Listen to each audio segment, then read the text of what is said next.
Hey guys, welcome back. So for today's video, I will talk about hair care.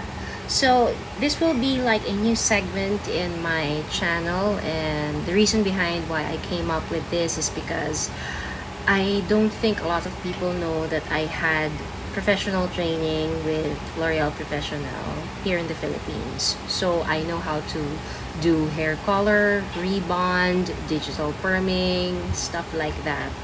And I'd like to tackle some issues regarding hair so that you may have a very learned decision if you plan to bleach your hair, dye your hair, or give yourself a good style. So this is for you.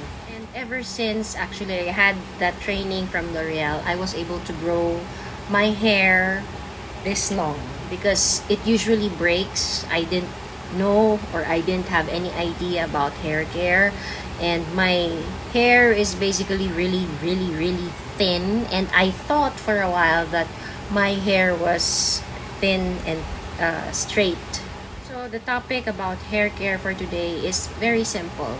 Using shampoo and conditioner, because I have a lot of technicians who've been using it the wrong way, and it's funny because when I notice that their hair and their scalp is actually so greasy, I tell them, "How do you wash your hair?" So I didn't realize that a lot of people actually don't know how to wash their hair, and it all actually starts with scalp care. First things first, I'd like to ask a question to you.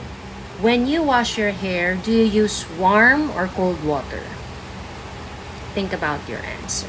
If you answered warm water, then I'm pretty sure that your hair, especially the hair that's near the scalp, is thinning, or you have relatively thinner hair now compared to before, right?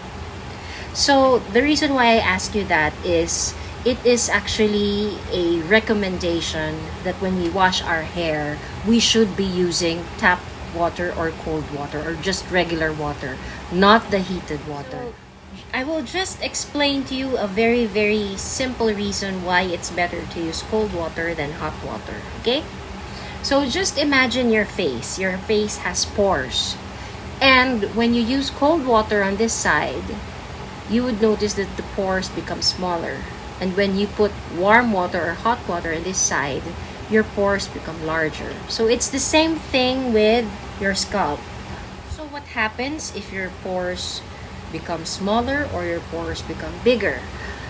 If your pores become smaller, it actually locks in the moisture. So you develop a very hydrated skin.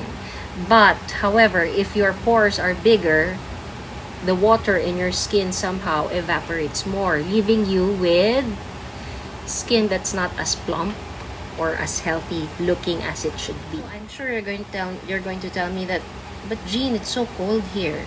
So what I do during the cold weather is I usually bathe my body in warm water or relatively warm water, and then I wash my hair with regular water. So that's what I do. And because of that, I noticed that my hair that used to be so thin is now thicker than it used to be. So especially at my age, when usually women have thinner hair as they age, but mine is actually the other way around. When I reached the age of 40 and now I'm turning 42, my hair is actually thicker than it used to be when I was in my 30s. Sorry, I digress. So let's go back to shampoo and conditioner. So when you apply shampoo, where do you apply it? So if you answered you shampoo the scalp, you're doing it correctly because you don't actually shampoo the hair. What you shampoo and what you really cleanse should be your scalp. Got it? Next is, where do you apply your conditioner? If you answered in the scalp as well, then you're wrong. The conditioner should be applied at the ends of your hair, because that's where dryness happens. You might be asking me, but Jean, what about those with dry scalp? Shouldn't we apply conditioner to that?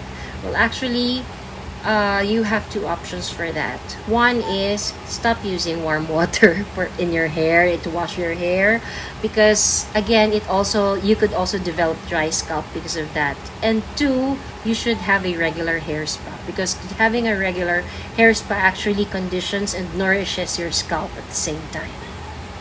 Another thing is you need to wait another 24 hours before you can shampoo again your hair. If you could live with the fact that you haven't shampooed your hair for more than 24 hours, the better, because there is this thing called the hydrolipidic film that is actually also present in our skin and acts as a protective barrier to certain bacteria. This hydrolipidic film is actually similar to power dose or power mix, the one that we apply to our hair for treatments. So it's more like a conditioner also for our hair cuticles. Keep on washing your hair, you're actually stripping away this hydrolipidic film, which is actually good for you.